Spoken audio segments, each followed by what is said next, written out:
हम सब जानते हैं कि इन्फिनिटी वॉर के बाद टोनी स्टार्क ने क्या किया। मतलब एक शांत फैमिली लाइफ चुनी उसने। 5 साल दुनिया की आपाधापी से थोड़ा दूर। लेकिन क्या हो अगर उन 5 सालों में उस शांति के पीछे कुछ ऐसा भी हुआ हो जो हमने कभी स्क्रीन पर देखा ही नहीं, कोई सीक्रेट चैप्टर। तो कहानी की शुरुआत, जैसा सोर्स बताता है, वो वैसी ही है जैसी हमने एंड गेम में देखी थी। वो लेक हाउस वाला घर, पेपर, छोटी मॉर्गन, एक नॉर्मल पारिवारिक जीवन, सब कुछ एकदम शांत, सही सा लग रहा था। हाँ, मतलब एक ऐसे इंसान के लिए जिसने दुनिया बचाई हो, ये शायद एक जरूरी बदलाव था। पर शायद अंदर से वो टोनी स्टार्क वाला कीड़ा तो होगा ही, है ना? एग्जैक्टली। वो हमेशा कुछ ना कुछ करने वाला इंसान, इतनी शांति शायद उसके लिए भी थोड़ी अजीब रही हो।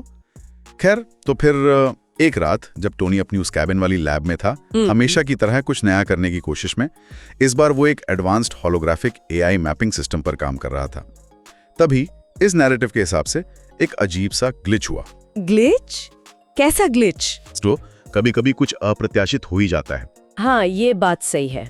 और इस अकाउंट में बताया गया है कि आर्क रिएक्टर से खास तरह की रेजोनेंस, एक अनोखी गूंज निकली, और ये गूंज सीधे जाकर एक पुराने एंशिएंट आर्टिफैक्ट के सिग्नल से मैच कर गई। आर्टिफैक्ट? हाँ, और दिलचस्प बात यह है कि ये वही आर्टिफैक्ट था जिसे टोनी ने कहानी के मुताबिक पहले कभी कुछ विचेस से हासिल किया था और अपनी लैब में छुपाकर रखा था, शायद रिसर्च के लिए या बस सेफ रखने के लिए। विचेस? आगे क्या हुआ? उसने आर्टिफैक्ट को एक्टिवेट किया? हाँ, जैसे ही टोनी ने उसे जांचने की कोशिश की, उसको स्टडी करने के लिए एक्टिवेट किया। अब ये जानबूझकर हुआ या गलती से या बस उसकी वो टिंकरिंग वाली आदत, ये सोच में क्लियर नहीं है, पर नतीजा ये हुआ कि क्या? एक पोर्टल, एक चमकता हुआ दरवाजा ठीक उसकी लैब के बीचों बीच खुल गया। ओह, और जैसा नैरेटिव कहता है, ये कोई आम साइंस फिक्शन वाला वर्महोल नहीं था। नहीं, बिल्कुल नहीं। ये एक पूरी तरह से अलग रियलिटी, एक दूसरे डिमेंशन का गेटवे था। और टोनी स्टार्क अपने जाने पहचाने स्वभाव के अनुसार, मतलब वही इम्पल्सिवनेस, बिना आयरन मैन सूट के, बिना किसी तैयारी के, सिर्फ अपनी जबरदस्त क्यूरियोसिटी के दम पर उस पोर्टल के अंदर चला गया। टिपिकल टोनी, पहले एक्शन फिर सोचना।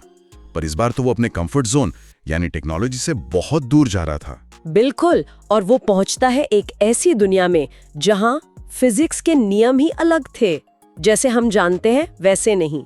कैसा था वो?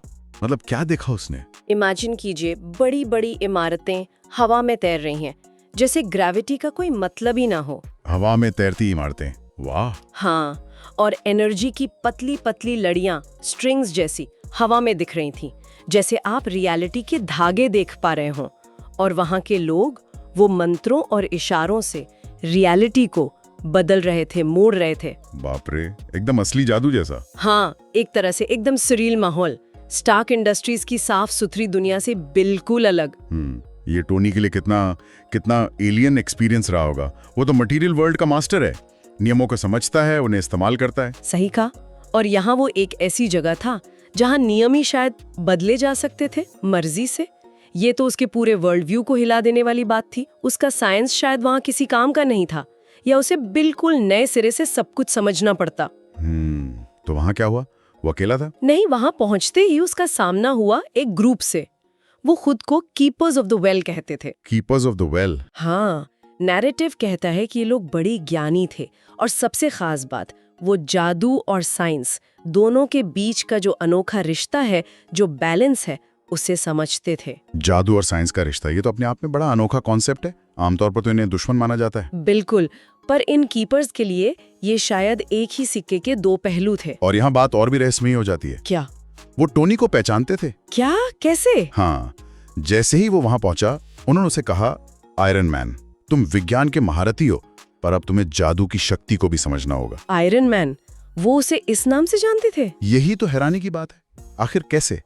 क्या इस डायमेंशन का हमारी पृथ्वी से कोई पुराना कनेक्शन था, या ये कीपर्स वक्त और आयामों के पार देख सकते थे? ये तो बहुत बड़ा सवाल है। नैरेटिव इसका जवाब नहीं देता, पर सोचिए टोनी के लिए ये कितना बड़ा शौक रहा होगा। वो अनजान जगह पर था, पर अनजान नहीं था। तो उन कीपर्स ने क्या किया? उसे दुश्मन समझा? नहीं, बिल्कुल नहीं। उन्होंने उसे गाइड करना शुरू किया, उसे सिखाया। उन्होंने दिखाया कि कैसे खास ज्योमेट्रिक पैटर्न्स, वाइब्रेशंस और फोकस्ड एनर्जी का इस्तेमाल करके स्पेल्स बनाए जाते हैं, रियलिटी को बदला जाता है। और टोनी, उसका क्या रिएक्शन था? टोनी तो टोनी है, वो तुरंत अपने एलिमेंट में आ गया। भले ही फील्ड नया था, मतलब? एक प्रॉब्लम सॉल्वर की तरह वो नोट्स बनाने लगा, अपने हाईटेक होलोग्राफिक डिस्प्ले निकाले, उन पैटर्न्स को एनालाइज करने लगा, साइंस के सिद्धांतों से तुलना करने लगा। हाँ, ये तो बिल्कुल साइंटिस्ट वाला रिएक्शन है। ऑब्जर्व करो, एनालाइज करो, समझो। और यहीं पर टोनी के दिमाग की बत्ती जली। उसने रियलाइज किया कि ये मैजिक कम से कम जैसा ये कीपर्स प्रैक्टिस कर रहे थे, वो कोई रहस्यमयी जादू टोना नहीं, बल्कि एक अलग किस्म की एडवांस्ड फिजिक्स ही है। Advanced physics? हाँ, एक सिस्टम जिसके अपने नियम थे, अपने वेरिएबल्स थे, अपने कॉन्स्टेंट्स थे, जिन्हें समझा जा सकता था। ये उसके साइंटिफिक दिमाग के लिए एक यूरेका मोमेंट था। अच्छा, तो उसने मैजिक को भी साइंस की तरह देखना शुरू कर दिया? एग्जैक्टली। इससे वो मैजिक को अपने कंफर्ट जोन में ले आया। वो उसे एक नए साइंटिफिक सिस्टम की तरह देखने लगा, जिसे वो समझ सकता था, क्वांटिफाई कर सकता था और शायद रेप्लिकेट भी। ये दिखाता है कि उसका कोर अप्रोच कितना साइंटिफिक है, अनजान चीज को भी अपने जाने पहचाने फ्रेमवर्क में फिट करना। बिल्कुल। तो इस रियलाइजेशन के बाद वो वहीं रहा? हाँ, इस एहसास के बाद टोनी ने कुछ दिन उस डायमेंशन में बिताए। नैरेटिव कहता है कि वो बहुत तेजी से सीख रहा था, साइंस और मैजिक के इस अनोखे मिक्सचर को समझ रहा था। एक ऐसा फ्यूजन जो शायद डॉक्टर स्ट्रेंज की मिस्टिकल आर्ट से अलग था, ज्यादा स्ट्रक्चर्ड, ज्यादा इंजीनियर्ड। और टोनी स्टार्क बिना कुछ बनाए तो रह नहीं सकता। सही पकड़ा। उसने वहां भी अपने मेकर इंस्टिंक्ट को फॉलो किया। उसने एक प्रोटोटाइप बनाया। प्रोटोटाइप? कैसा प्रोटोटाइप? सीखे हुए रून्स, वो जादुई निशान जो एनर्जी चैनल करते थे, और अपनी जानी पहचानी नैनोटेक, दोनों को मिला दिया। रून्स और नैनोटेक एक साथ? हाँ, एक सच्चा टेक्नो मैजिक हाइब्रिड डिवाइस। क्या वो काम किया? इस अकाउंट के मुताबिक टेस्ट सफल रहा। उसने उस गॉन्टलेट से उस डायमेंशन की रॉ एनर्जी को सेफली चैनल कर लिया। वाह! लेकिन इस सफलता के साथ ही टोनी को वो पुराना सबक भी याद आया। कौन सा सबक? कि ऐसी बेहिसाब पावर कितनी खतरनाक हो सकती है। शायद ऑल्ट्रॉन की यादें ताजा हो गईं। इसके गलत इस्तेमाल का पोटेंशियल बहुत ज्यादा था। हाँ, ये तो है। पावर और जिम्मेदारी, उसका पुराना संघर्ष। बिल्कुल।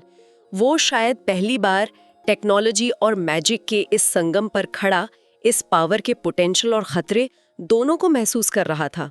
और जैसे ही वो इस नई दुनिया, इस नई शक्ति को और गहराई से समझने वाला था, शायद उन कीपर्स से यूनिवर्स के और राज जानने वाला था, तभी एक और वैसा ही ग्लिच हुआ। वही पोर्टल बिना किसी वार्निंग के फिर से खुला और टोनी को वापस खींचकर उसकी कैबिन में फेंक दिया। ओहो, मतलब जैसे आया था वैसी वापस उसके कंट्रोल के बाहर। हाँ, बिल्कुल। और यहाँ कहानी में एक बड़ा ट्विस्ट है, समय का ट्विस्ट। समय का? हाँ, जिसे ये अकाउंट खास तौर पर हाईलाइट करता है। टोनी को लगा कि वो शायद कुछ घंटे या ज्यादा से ज्यादा 1-2 दिन ही उस डायमेंशन में रहा होगा। इतना कुछ सीखने के लिए ये वक्त कम लगता है ना? हाँ, बिल्कुल। लेकिन जब वो होश में आया अपनी लैब में वापस, तो उसे एहसास हुआ कि पृथ्वी पर महीनों बीत चुके थे। क्या महीनों? हाँ, महीने। ये टाइम डायलेशन का कॉन्सेप्ट, समय का अलग अलग गति से चलना, उसके इस अनुभव को और भी ज्यादा चौंकाने वाला बना देता है। बिल्कुल। ये कैसे हुआ? क्या ये उस डायमेंशन का नियम था या उस आर्टिफैक्ट या पोर्टल का साइड इफेक्ट? पता नहीं, सोर्स ये नहीं बताता। पर जो भी हो, इसने उस छोटी सी ट्रिप को एक लंबे खोए हुए समय में बदल दिया। सोचकर भी अजीब लगता है। एक तरफ एक पूरी नई रियलिटी का अनुभव, जादू को साइंस की तरह समझना, एक नई पावर बनाना, और फिर अचानक वापस अपनी दुनिया में, ये जानते हुए कि यहाँ इतना वक्त गुजर गया, मॉर्गन थोड़ी और बड़ी हो गई होगी, दुनिया वैसी टूटी हुई है। बिल्कुल।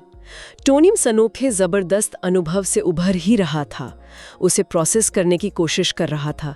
शायद सोच रहा था कि क्या वो वापस जा सकता है, इस नई नॉलेज का क्या करे, क्या वो वाकई एक आयरन मेज बन सकता था। लेकिन उसके पास इन सवालों पर ज्यादा सोचने का टाइम नहीं था, है ना? नहीं, क्योंकि तभी उसके दरवाजे पर दस्तक हुई। कौन? स्कॉट लैंग यानी एंटमैन और स्टीव रॉजर्स कैप्टन अमेरिका।